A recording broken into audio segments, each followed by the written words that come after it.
नमस्कार, कैसे हो साथियों। मैं अंकुर पारिक आप सभी का स्वागत और अभिनंदन करता हूं आपके अपने मंच जेनिथ क्लासेज पर। और प्यारे बच्चों, राजस्थान नगरपालिका अधिनियम 2009 जो पिछली कुछ क्लासेस से हम पढ़ रहे हैं उसका आज अंतिम अध्याय है। ठीक है, बेसिकली मैं ये नहीं कह रहा हूं पार्ट बी का आखिरी चैप्टर है, आखिरी क्लास है।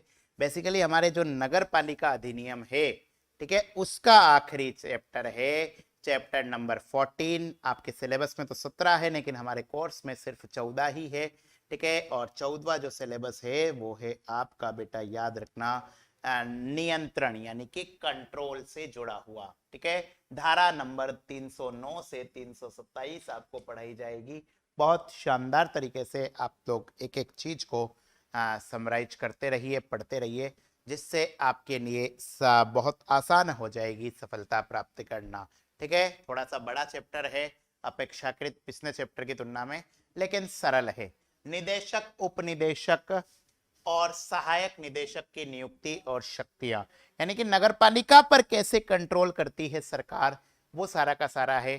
ठीक है, डायरेक्टर, ठीक है, डिप्टी डायरेक्टर या असिस्टेंट डायरेक्टर की किस प्रकार से ज्वाइनिंग होती है, उनको क्या क्या पावर है। सबसे पहले तो याद रखिए, राज्य सरकार किसी अधिकारी को स्थानीय निकाय के निदेशक के रूप में नियुक्त कर सकेगी और ऐसा अधिकारी इस अधिनियम के अनुसार अपनी शक्तियों का प्रयोग कर सकेगा और निदेशक की सहायता के लिए जितनी आवश्यकता हो उतने अन्य अधिकारी की नियुक्ति कर सकेगी। और ये अधिकारी के ये जो अधिकारी है ये डायरेक्टर के निर्देश और नियंत्रण में रहेंगे। ठीक है, सिंपल सी बात है कि जो डायरेक्ट स्टेट गवर्नमेंट है उसको अगर लगता है कि ये जो लोकल बॉडीज है इस पर कंट्रोल की आवश्यकता है तो एक डायरेक्टर को नियुक्ति करेगी और डायरेक्टर की हेल्प के लिए डिप्टी डायरेक्टर हो गया और असिस्टेंट डायरेक्टर है उन सब की भी नियुक्ति कर सकेगी। ठीक है, चलिए, इस प्रकार के नियुक्त अन्य अधिकारी के कृत्य, शक्ति और अधिकारिता का निर्धारण कौन करेगा?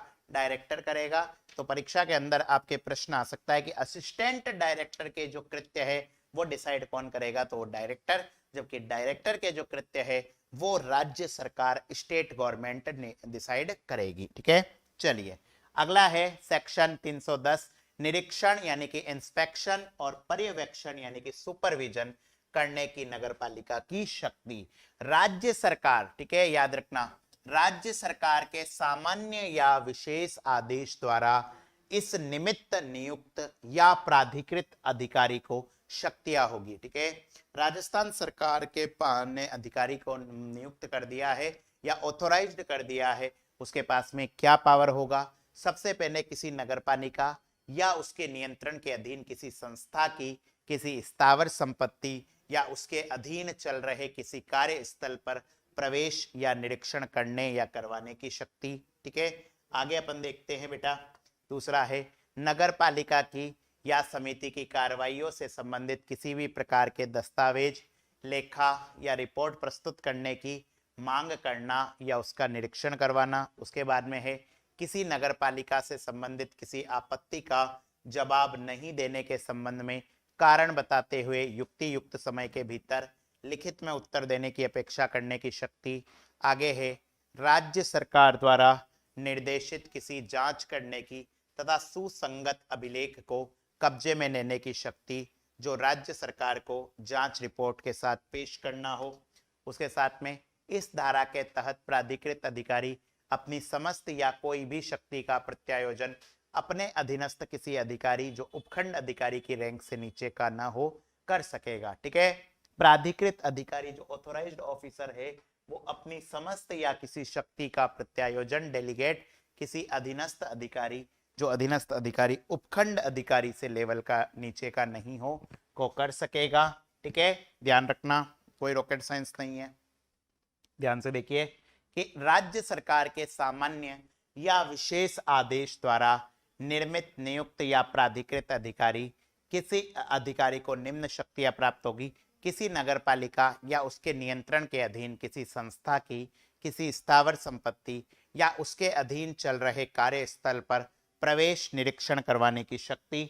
नगरपालिका की या उसकी समिति की कार्रवाइयों से संबंधित किसी प्रकार के दस्तावेज, लेखा या रिपोर्ट प्रस्तुत करने की मांग करना, उसका निरीक्षण करवाना। नगर पालिका से संबंधित किसी आपत्ति का जवाब नहीं देने के संबंध में कारण बताते हुए युक्ति युक्त समय के भीतर लिखित उत्तर करने की अपेक्षा देने की शक्ति, राज्य सरकार द्वारा निर्देशित किसी जांच करने की सुसंगत अभिलेख को कब्जे में लेने की शक्ति, जो राज्य सरकार को जांच रिपोर्ट के साथ प्रस्तुत करना हो।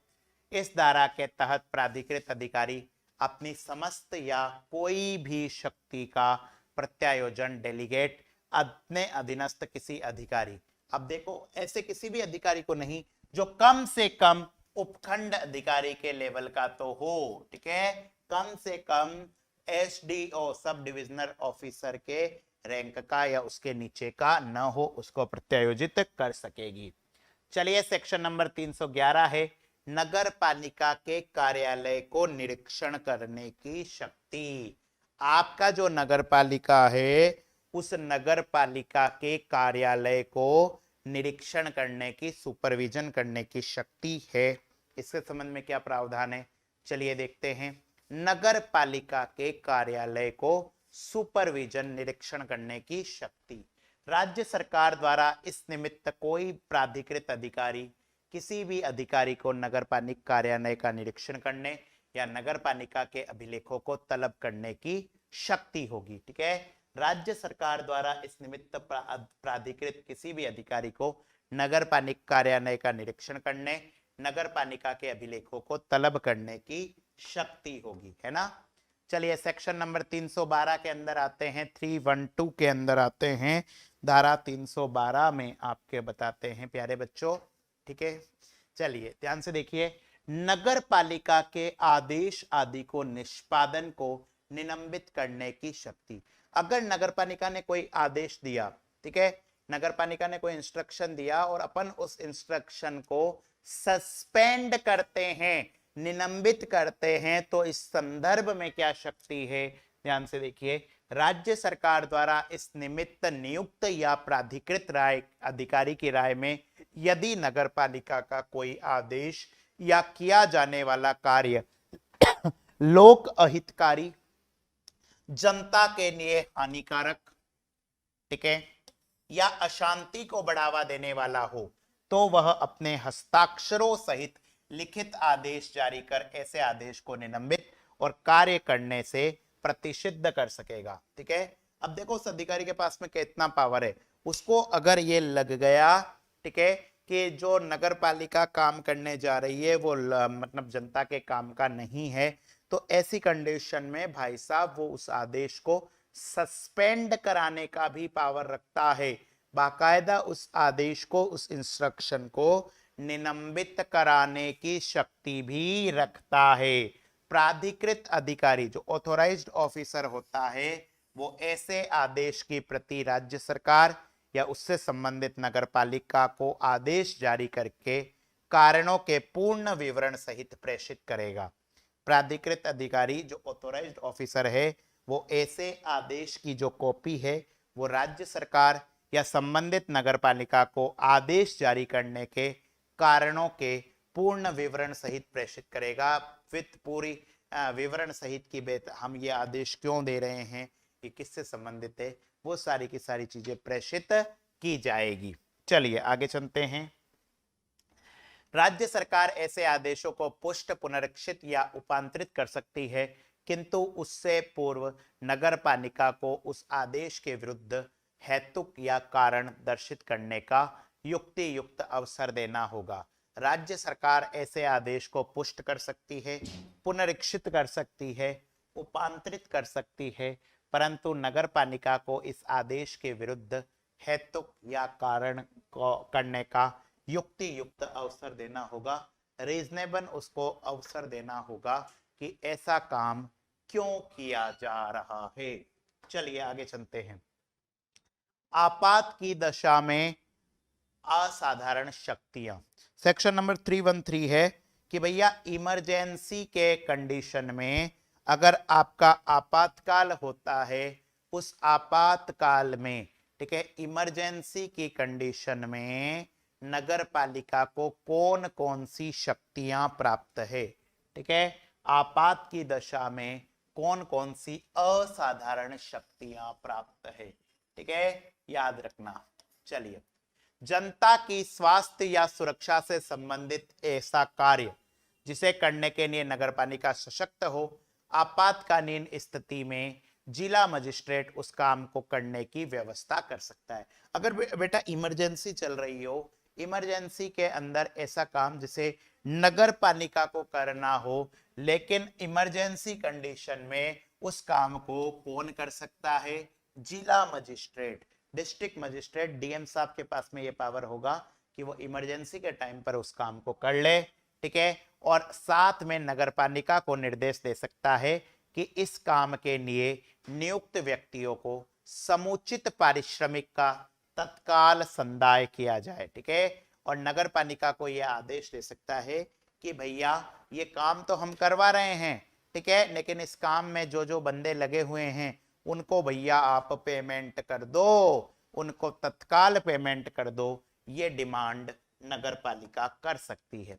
व्यय और पारिश्रमिक नहीं दिए जाने पर जिला मजिस्ट्रेट ऐसे व्यक्ति को भुगतान के आदेश जारी कर सकेगा जिसकी अभिरक्षा में उस समय नगरपालिका के निमित्त कोई धन हो, और ऐसे व्यक्ति ऐसे आदेश को पालन करने के लिए आबद्ध होगा। जिला मजिस्ट्रेट के ऐसे सभी आदेश पर धारा 312 उपधारा 2 के उपबंध लागू होंगे। डिस्ट्रिक्ट मजिस्ट्रेट का ऐसा कोई भी आदेश होता है, इंस्ट्रक्शन होता है, उस पर सेक्शन 312 सब सेक्शन 2 धारा 312 की उपधारा 2 के प्रावधान लागू होंगे। ठीक है, ये याद रख लेना। जिला मजिस्ट्रेट के ऐसे सभी आदेश पर धारा 312 की उपधारा 2 के सभी प्रावधान लागू होंगे। ठीक है बेटा, चलिए अब है आपात समय में नगरपालिका द्वारा कर्मचारियों के लिए सरकार की अध्यपेक्षा का अनुपालन। अब देखो इमरजेंसी कंडीशन चल रही है, उस समय सरकार कर्मचारियों के लिए कुछ सोचती है।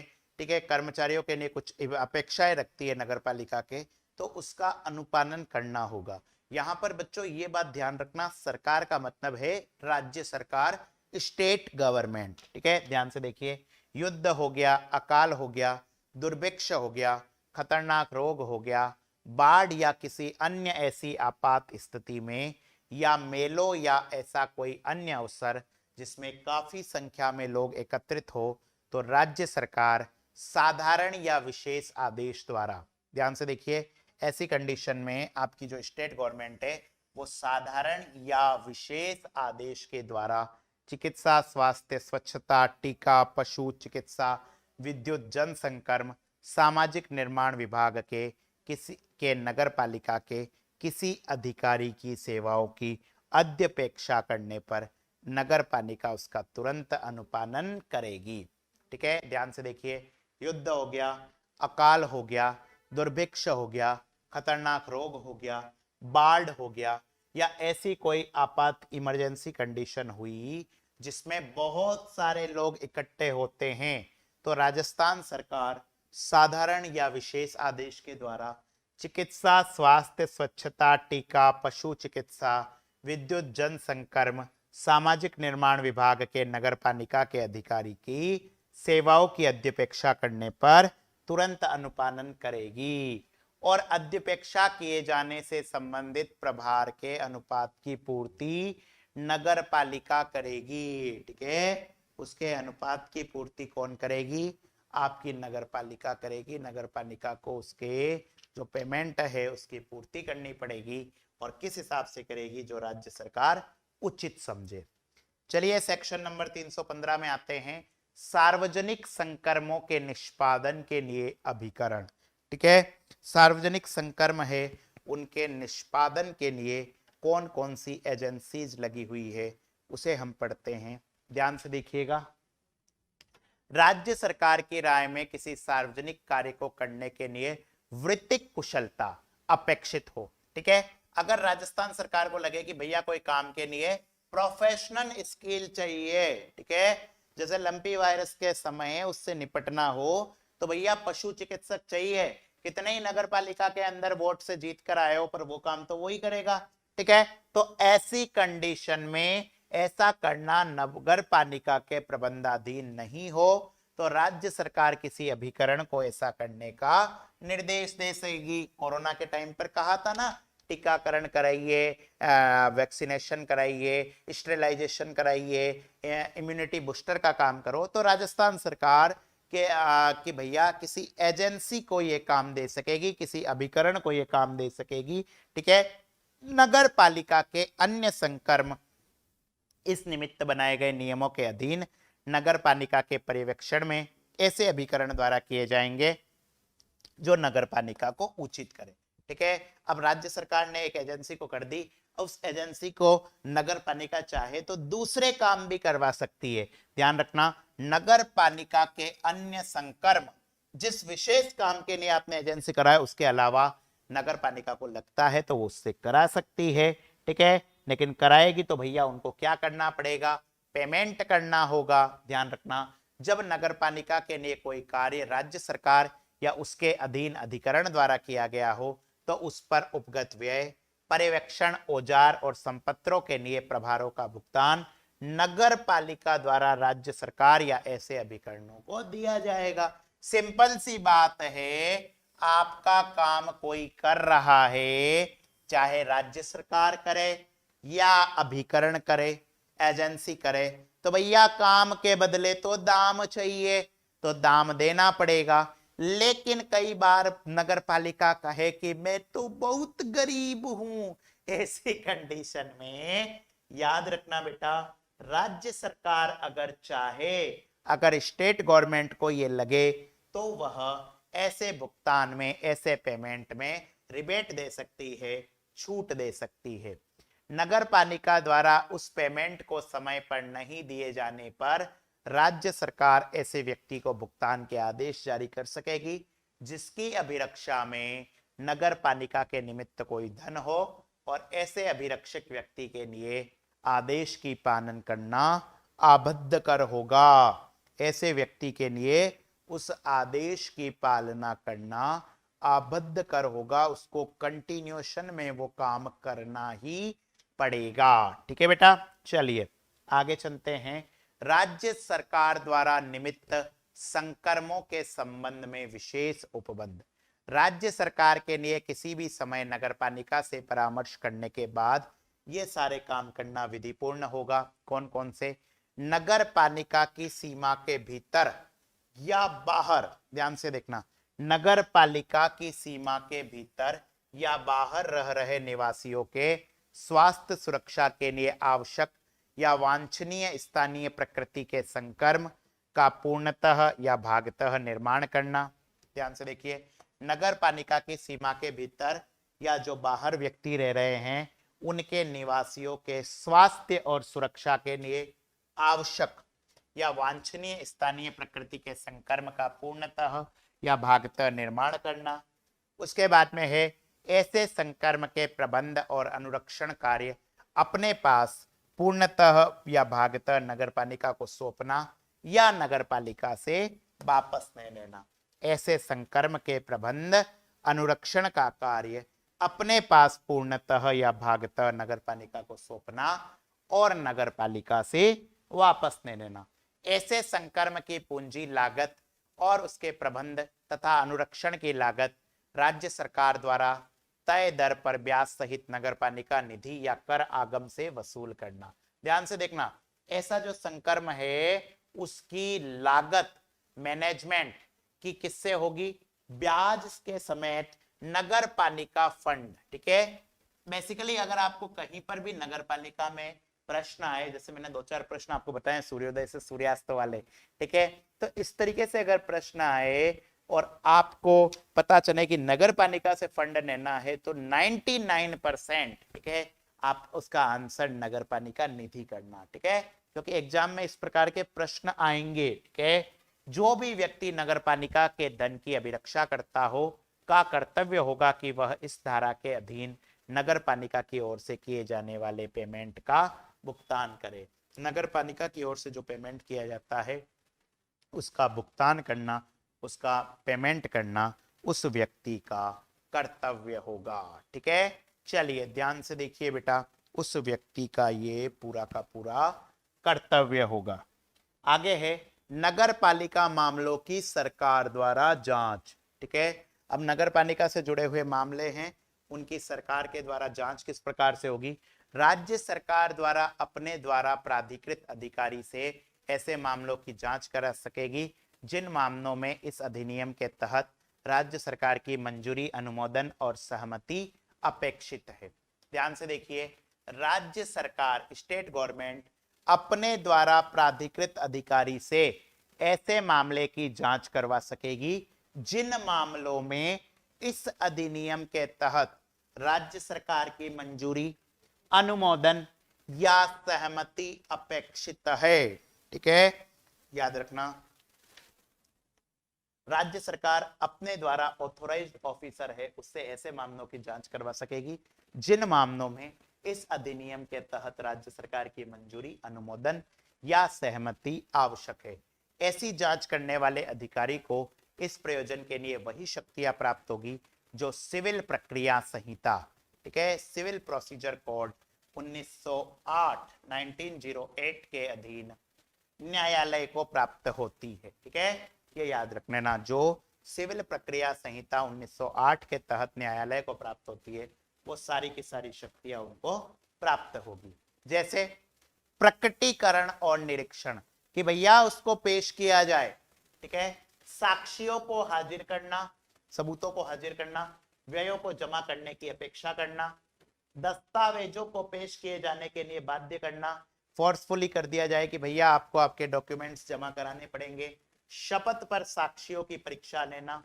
ठीक है, जो सबूत है वो सबूत देने वाले जो साक्षी हैं, गवाह है, उनकी परीक्षा लेना, एग्जामिन करना, स्थगन कर देना, पोस्टपोन करना, शपथ पर किए गए साक्ष्य को ग्रहण करना, साक्षियों की परीक्षा के लिए कमीशन जारी करना।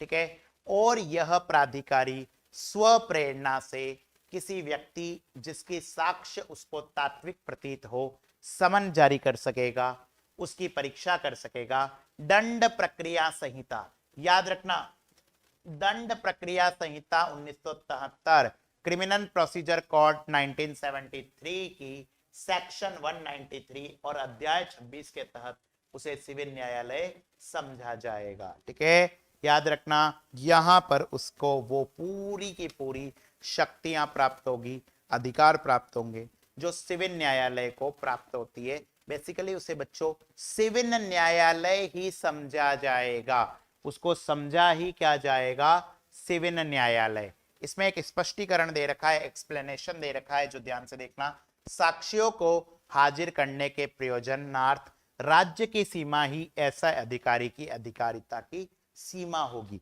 ठीक है, याद रखना, स्टेटमेंट वाले प्रश्न में आपको फंसा सकते हैं कि भारतीय सीमा के अंदर कहीं पर भी बुला सकता है, नहीं, जब तक जहां तक राजस्थान है वहीं तक। ठीक है, भाई साहब कोई व्यक्ति सबूत के रूप में गुजरात बैठा हो, ठीक है, तो उसे नहीं बुलाया जा सकता, ये याद रखना। साक्ष्यों को हाजिर करने के प्रयोजनार्थ राज्य की सीमाएं ही ऐसे अधिकारी की अधिकारिता की सीमा होगी। साक्ष्य देने के लिए हाजिर होने वाले किसी व्यक्ति द्वारा उपगत व्यय जांच करने वाले व्यक्ति अधिकारी द्वारा ऐसे व्यक्ति को दिलवाए जा सकेंगे जिसे उसे खर्चे का भाग समझा जाएगा। ठीक है, उसे ये माना जाएगा कि ये खर्चे का भाग है। खर्चों का संदाय राज्य सरकार के विवेक पर निर्भर होगा, ये याद रखना। ठीक है, अब इन खर्चों का पेमेंट है वो कौन करना है, नगर पालिका करेगी, खुद कर रहे हैं या किसी अभिकरण से करवा रहा है, ये सारा का सारा डिपेंड किस पे होगा, स्टेट गवर्नमेंट पर। और उसको यह निर्धारित करने की कि ऐसे खर्चे का संदाय किसके द्वारा, किसको, किस सीमा तक किया जाना है, तथा ऐसे खर्चों पर ऐसी दर से ब्याज जो 15% प्रतिवर्ष से अधिक न हो अनुज्ञात करने की पूर्ण शक्ति होगी। ठीक है, कि भैया ये पेमेंट किससे करना है, किसको करना है, किस लिमिट तक कौन करेगा, और अगर इस पर कोई ब्याज लगता है तो ब्याज कितना होगा। लेकिन किंतु परंतु यहां पर एक रेस्ट्रिक्शन दे दिया कि कहीं राज्य सरकार बहुत ज्यादा उस पर ब्याज आरोपित न कर दे, तो जो ब्याज की दर है वह मोर देन 15% नहीं हो सकती। 15% से ज्यादा ब्याज नहीं हो, अनुज्ञात करने की पूरी शक्ति होगी। और ये जो खर्चा हो रहा है, ये खर्चा मेरे बच्चों लैंड रेवेन्यू, भू राजस्व की बकाया के रूप में वसूला जाएगा। ये जो खर्चा हो रहा है, इस खर्चे को भू राजस्व के बकाया के रूप में वसूला जाएगा। अब है कर्मचारी वर्ग के नियोजन में अपव्यय रोकने की सरकार की शक्ति। अब सेक्शन नंबर 318, मान लो कोई नगर पालिका है, उस नगर पालिका में सरकार को लगता है कि भैया 62 कर्मचारी पूरी तरीके से हो सकते हैं और वहां पर लगे हुए 146, ठीक है।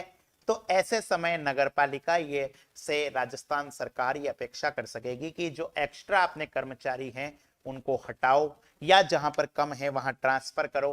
किसी को आप जरूरत से ज्यादा पेमेंट कर रहे हो तो उस पेमेंट पर भी रेगुलेशन नगर पालिका पर राज्य सरकार लगा सकती है। राज्य सरकार की राय में किसी नगर पालिका में नियोजित कर्मचारियों की संख्या या उनको या किसी विशेष कर्मचारी को दिए जाने वाले पारिश्रमिक के ज्यादा होने पर राज्य सरकार अध्यपेक्षा करने पर इन्हें कम कर सकेगी। ठीक है, याद रखना, नियोजित कर्मचारियों की संख्या या उनके या किसी विशेष कर्मचारी को दिए जाने वाले पारिश्रमिक के ज्यादा होने पर राज्य सरकार अध्यपेक्षा करके उनको कम कर सकेगी। राज्य सरकार के लिए इस बात की अपेक्षा करना विधिपूर्ण होगा कि क्या मुख्य नगरपालिक अधिकारी की राय में, चीफ म्युनिसिपल ऑफिसर की राय में, इस अधिनियम के अधीन प्रदत्त शक्तियों के अलावा इस अधिनियम के अधीन या अन्य किसी नियम के अधीन विधि पूर्वक किसी अन्य शक्ति या शक्तियों का प्रत्यायोजन किया जा सके, डेलीगेशन किया जा सके। किसी नगर पालिका में मुख्य नगरपालिक अधिकारी के होने या न होने पर भी सेक्शन 273 में, धारा 273 में निर्दिष्ट समस्त या उनमें से कोई शक्ति राज्य सरकार द्वारा नगर पालिका सदस्य, अध्यक्ष या उपाध्यक्ष जिसे राज्य सरकार उचित समझे प्रत्यायोजित की जा सकेगी और इन अध्यपेक्षों का निश्चित समय में अनुपालन किया जाएगा। राज्य सरकार को किसी नगर पालिका में कर्मचारियों की आवश्यकता निर्धारित करने की शक्ति होगी। ठीक है, मैं आपको समझा चुका हूं कि किस आवश्यकता निर्धारित करने की शक्ति होगी तथा अतिरिक्त कर्मचारी के होने पर ऐसे कर्मचारियों को अतिशेष यानी कि सरप्लस घोषित कर सकेगी और निर्धारित रीति से इन कर्मचारियों को अन्य नगर पालिका में आमेलित किया जाएगा। यानी कि बच्चों जो सरप्लस आपकी है उसका ट्रांसफर कर दिया जाएगा अन्य नगर पालिका में। ठीक है, ध्यान से देखिए क्या है कि राज्य सरकार ऐसे जो कर्मचारी है इनको बेटा अन्य जगह ट्रांसफर कर सकती है। चलिए, सेक्शन नंबर 319 319 है, नगर पालिका द्वारा कर्तव्यों के अनुपालन में व्यतिक्रमण करने पर अनुपालन करने की व्यवस्था करने की सरकार की शक्ति।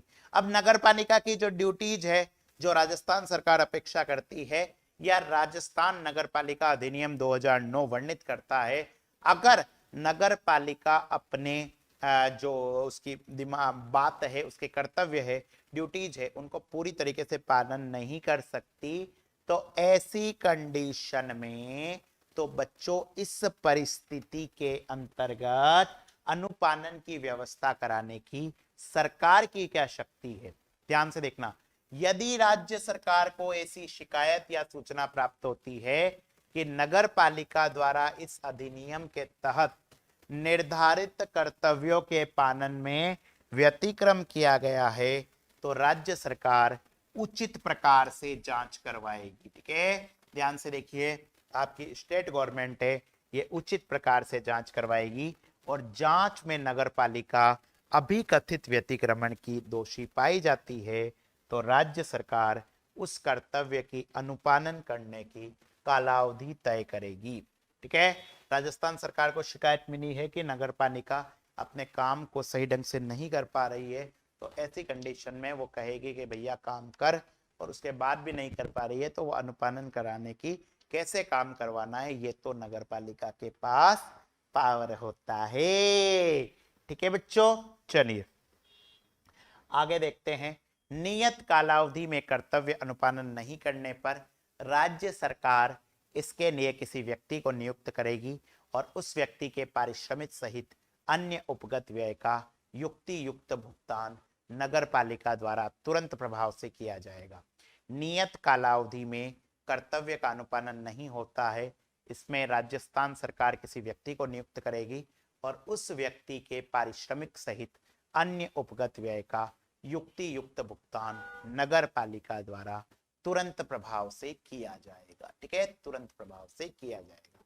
आगे है, यदि नगर पालिका द्वारा इस व्यय या पारिश्रमिक का संदाय न किया जाए तो राज्य सरकार ऐसे व्यक्ति को भुगतान के लिए आदेश जारी कर सकेगी जिसकी अभिरक्षा में उस समय नगर पालिका के निमित्त कोई धन हो तथा ऐसे अभिरक्षक व्यक्ति के लिए इस आदेश की पालना करना आबद्ध कर होगा। चलिए, नगर पालिका की स्थापना होने तक इन शक्तियों का प्रयोग।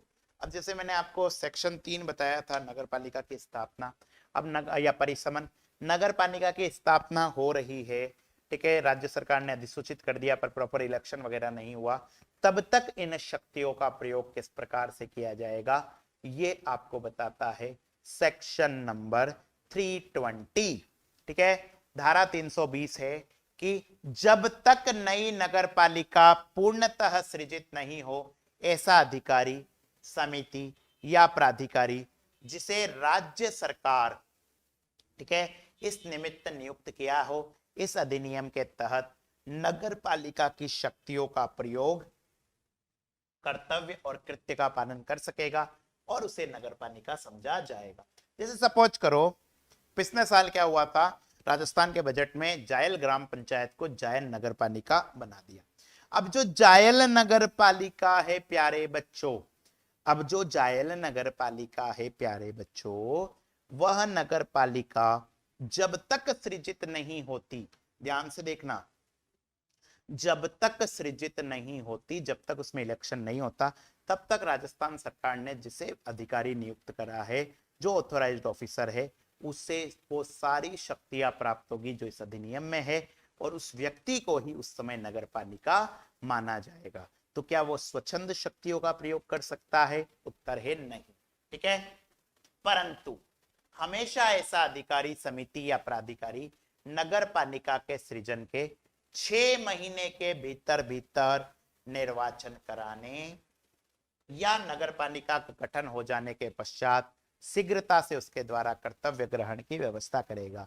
ठीक है, एज सून एज पॉसिबल नगर पालिका का प्रोविजन हो जाएगा, क्योंकि भारत एक लोकतांत्रिक देश है। ऐसा अधिकारी या समिति कोई कर प्रस्तावित या अधिरोपित करने या उपविधियां बनाने का हकदार नहीं होगा। ठीक है, ये ध्यान रखना, सबसे कीवर्ड है कि भैया इसको कर, टैक्स को लगाने, बढ़ाने का राइट नहीं होगा। किसी भी सूरत में ये व्यक्ति कर वगैरह से जुड़ा हुआ काम नहीं कर सकेगा, है ना बच्चों। चलिए, सेक्शन नंबर 321, उस व्यक्ति को जिसकी अभिरक्षा में नगर पालिका फंड है सरकारी देयों का संदाय देने का निर्देश। ठीक है, एक व्यक्ति है, ये सेक्शन 321 बहुत इंपॉर्टेंट है, कई बार इसका उल्लेख हुआ है। अब जैसे एक व्यक्ति है जिसके कंट्रोल में नगर पालिका फंड है, अब जिस व्यक्ति के कंट्रोल में नगर पालिका फंड है उसे सरकारी देयों का संदाय देने का निर्देश कैसे होगा, याद रखना। यदि नगर पालिका राज्य सरकार को देय किसी रकम के संदाय करने में व्यतिक्रम करे तो राज्य सरकार ऐसे व्यक्ति को किसी अन्य संदाय पर प्राथमिकता करते हुए भुगतान के लिए आदेश जारी कर सकेगी जिसकी अभिरक्षा में उस समय नगर पालिका के निमित्त कोई धन हो तथा ऐसे अभिरक्षक व्यक्ति के लिए नगर पालिका निधि में जमा निधि की सीमा इस आदेश की पालना करना आबद्ध कर हो। ध्यान से देखिए, यदि नगर पालिका राज्य सरकार को दे किसी रकम के संदाय करने में व्यतिक्रम करे, प्रॉब्लम करे, तो राज्य सरकार ऐसे व्यक्ति को किसी अन्य संदाय पर प्राथमिकता देते हुए भुगतान के लिए आदेश जारी कर सकेगी जिसकी अभिरक्षा में उस समय नगर पालिका के निमित्त कोई धन हो और ऐसे अभिरक्षक व्यक्ति के लिए नगर पालिका फंड में जमा निधि की सीमा तक इस आदेश की पालना करना आबद्ध कर होगा। ठीक है, प्रॉपर तरीके से वो आबद्ध कर होगा। ठीक है बेटा, ध्यान से देखिए, सारी की सारी चीजें आपकी पकड़ में आ जाएगी। ठीक है, चलिए 322, क्षमता न होने या 2/3 से कम निर्वाचित होने की दशा में नगर पालिका को विघटित करने की सरकार की शक्ति। अगेन इंपॉर्टेंट, और इंपॉर्टेंट ही नहीं बेटा, वेरी इंपॉर्टेंट। अगर बाई चांस नगर पालिका की क्षमता नहीं है, कैपेसिटी नहीं है, या 2/3 से कम सदस्य निर्वाचित हुए हैं, उस दशा में नगर पालिका को विघटित करने की सरकार की शक्ति क्या है। ध्यान से देखिए, यदि नगर पालिका द्वारा इस अधिनियम के अधीन निर्धारित कर्तव्यों की पालना में असक्षम हुए या बार बार उनका पालन करने में व्यतिक्रमण हुए या अपनी शक्तियों का अतिक्रमण या दुरुपयोग किया, तब राज्य सरकार नगर पालिका अध्यक्ष के माध्यम से नगर पालिका को पर्याप्त स्पष्टीकरण प्रस्तुत करने का, सुने जाने का युक्ति युक्त अवसर देने के पश्चात उचित कारणों को बताते हुए विघटन आदेश राजपत्र में प्रकाशित आदेश द्वारा यह घोषणा कर सकेगी कि नगर पालिका अक्षम या व्यतिक्रम है, तो आदेश में भी निर्दिष्ट तारीख से नगर पालिका विघटित कर सकेगी। ध्यान से देखिए, सबसे पहले तो राजस्थान सरकार ने उसे कहा कि भैया आप ये काम करो, बार बार उसने गलत करा या अपनी शक्तियों का दुरुपयोग करा। ठीक है, तो राजस्थान सरकार नगर पालिका अध्यक्ष के माध्यम से ये कहेगी कि पहले आप एक्सप्लेनेशन दो और सुने जाने के रीजनेबल रीजन देने के पश्चात उचित कारण को बताते हुए विघटन आदेश राजपत्र में प्रकाशित आदेश द्वारा, ठीक है, गजट में प्रॉपर नोटिफिकेशन से ये घोषणा कर सकेगी कि ऐसी नगर पालिका अक्षम है, व्यतिक्रमी है, और एक आदेश में एक तारीख करेगी कि फलाना तारीख से यह नगर पालिका विघटित हो जाएगी। इस धारा के अधीन आदेश तब तक पारित नहीं किया जाएगा जब तक कि राज्य सरकार ने नगर पालिका के विरुद्ध आरोपों का स्पष्टता लेखबद्ध करते हुए विवरण न तैयार किया हो। राज्य सरकार ने नगर पालिका के विरुद्ध आरोपों का स्पष्टतः लेखबद्ध करते हुए विवरण तैयार न किया हो तथा उसे निर्धारित रीति से जांच करने के लिए ऐसे अधिकरण के पास न भेजा हो जिसमें एक अध्यक्ष और कम से कम 2 सदस्य हो। ठीक है, याद रखना, राज्य सरकार ने नगर पालिका के विरुद्ध आरोपों का स्पष्टतः लेखबद्ध करते हुए विवरण तैयार न किया हो तथा उसे ऐसी निर्धारित रीति से जांच करने के लिए ऐसे अधिकरण के पास नहीं भेजा हो जिसमें एक अध्यक्ष और कम से कम 2 सदस्य होते हैं तथा जब तक कि ऐसे निष्कर्षों के अनुरूप न हो। इसमें एक एक्सप्लेनेशन है जो बेटा ध्यान से देखना। यदि किसी नगर पालिका में रिक्तियों की संख्या कुल स्थानों की 2/3 से अधिक हो तो नगर पालिका को इस अधिनियम के तहत अधिरोपित कर्तव्यों का पालन करने के लिए सक्षम नहीं माना जाएगा। किसी नगर पालिका में रिक्तियों की संख्या, खाली स्थानों की संख्या 2/3 से ज्यादा है तो नगर पालिका को इस अधिनियम के तहत अधिरोपित कर्तव्यों का पालन करने के लिए सक्षम नहीं माना जाएगा। ठीक है, नगर पालिका को यह नहीं माना जाएगा कि आप सक्षम हो। नगर पालिका में किसी भी समय निर्वाचित सदस्यों की संख्या कुल सदस्यों संख्या के 2/3 कम होने से सरकार इसे विघटित कर सकेगी। वेरी इंपॉर्टेंट, ध्यान रखना। नगर पालिका में मान लो आपकी नगर पालिका में 90 सीटें थी तो किसी भी कंडीशन में अगर इसमें 60 से कम संख्या रही तो राजस्थान सरकार इसको विघटित कर देगी। अब इस विघटन करने का मतलब क्या होता है, क्या आउटकम होगा, क्या रिजल्ट होगा नगर पालिका को डिसॉल्व करने का, ध्यान से देखिए। नगर पालिका अध्यक्ष उपाध्यक्ष सहित सभी सदस्यों के पद विघटन आदेश की तारीख से रिक्त माने जाएंगे और इनके पुनर्निर्वाचन पर कोई प्रतिकूल प्रभाव नहीं पड़ेगा। यहां पर आप फंस सकते हो, ध्यान रखना, इनके पुनर्निर्वाचन पर कोनो प्रभाव नहीं पड़ेगा।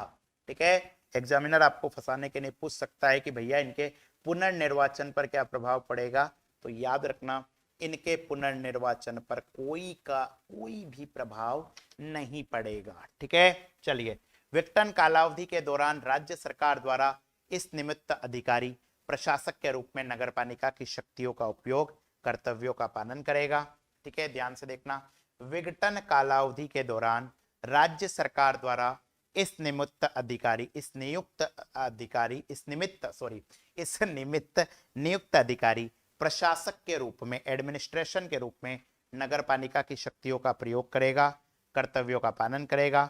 विघटन के बाद नई नगरपालिका का गठन विघटन की तारीख से 6 महीने के भीतर, ठीक है, विघटन के बाद नई नगरपालिका का गठन विघटन की तारीख से 6 महीने के भीतर कर लेना अनिवार्य होगा।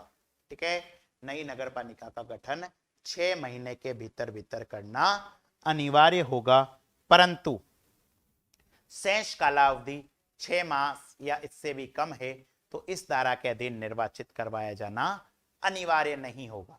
नई नगरपालिका की कार्यावधि पूर्व नगरपालिका की कार्यावधि के शेष समय के लिए ही होगी, ये याद रखना।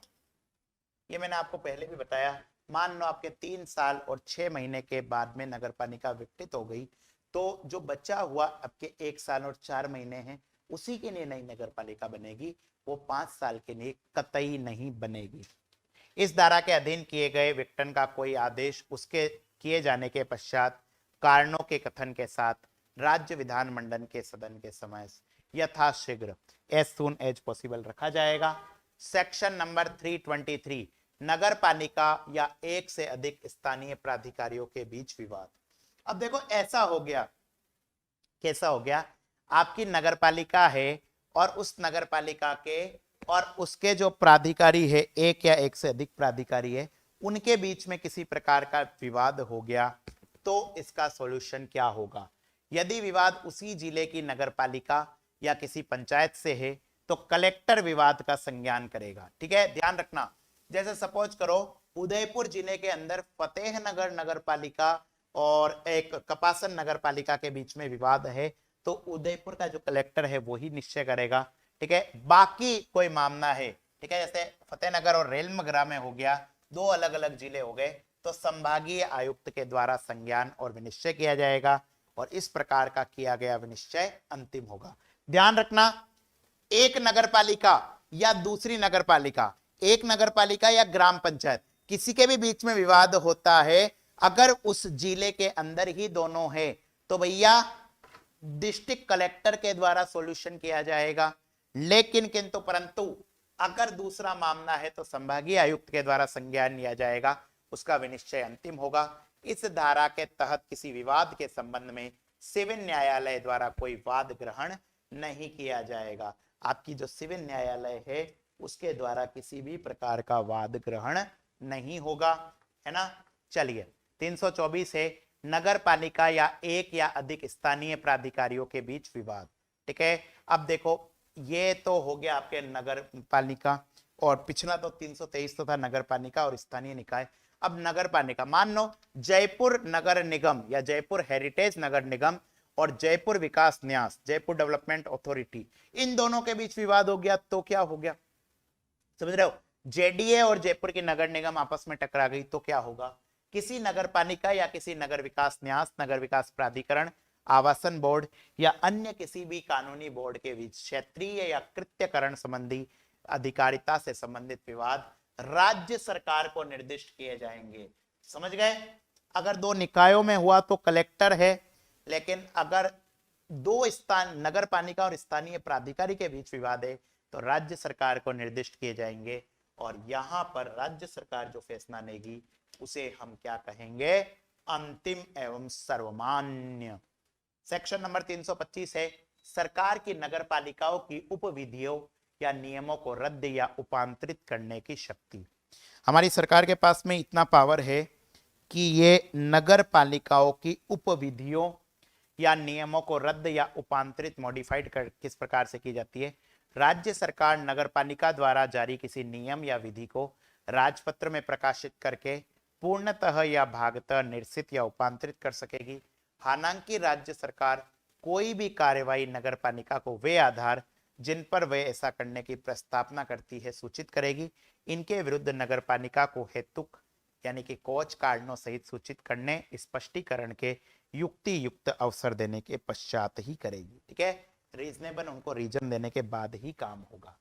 किसी नियम या उपविधि का निरसन या उपांतरण करने की तारीख अधिसूचना में वे निर्दिष्ट नहीं होने पर राजपत्र में प्रकाशन की तारीख से प्रभावी होगा, गजट में प्रकाशन की तारीख से प्रभावी होगा और ऐसी तारीख से पूर्व की गई या लोपित या सहन की गई बात को प्रभावित नहीं किया जाएगा। चलिए अगला है आपके सरकार द्वारा शक्तियों का प्रत्यायोजन। अब गवर्नमेंट भी अपने पे आ सकती है। सरकार अपनी कुछ शक्तियों को डेलीगेट कर सकती है नगरपालिका को। ध्यान से देखिए, राज्य सरकार सेक्शन 3, 6, 7, 94, 102, 103, 107, 111, 142, 297, 318, 22, 25, 27, 37, 39, 40 या इस धारा के प्रयोक्तव्य प्रयोग योग्य शक्तियों या अपील अधिकारी नियुक्त करने की शक्ति को छोड़कर इस अधिनियम के अधीन की गई अपनी सभी या किन्हीं शक्तियों को अपने अधीनस्थ किसी अधिकारी को प्रत्यायोजित कर सकेगी, डेलीगेट कर सकेगी। राज्य सरकार यह भी अपेक्षा कर सकेगी कि किसी कलेक्टर या राज्य सरकार के किसी अन्य अधिकारी को प्रदत्त सभी या किन्हीं शक्तियों का प्रयोग किसी विनिर्दिष्ट कालावधि के लिए किसी अन्य अधिकारी या प्राधिकारी द्वारा किए जा सके जिसे वह आदेश द्वारा निमित्त करे। चलिए अब सेक्शन नंबर 327 है अभिलेख मंगवाने की शक्ति, कोर्ट ऑफ रिकॉर्ड मंगवाने की शक्ति। क्या होता है? राज्य सरकार या राज्य सरकार द्वारा प्राधिकृत कोई अधिकारी किसी नगरपालिका उसके अध्यक्ष, उपाध्यक्ष, सदस्य अधिकारी के द्वारा उसकी तरफ से जारी किसी आदेश, संकल्प की शुद्धता, वैधता, औचित्य के बारे में जांच के लिए सुसंगत अभिलेख मंगवा सकेगा। ऐसा करते समय आदेश दे सकेगा कि ऐसे अभिलेख की परीक्षा होने तक संबंधित आदेश या संकल्प को अस्थगित रखा जाएगा और राज्य सरकार या राज्य सरकार द्वारा निमित्त प्राधिकारी द्वारा परीक्षा करने या उक्त आदेश पारित होने तक उसके बारे में आगे कार्रवाई नहीं की जाएगी।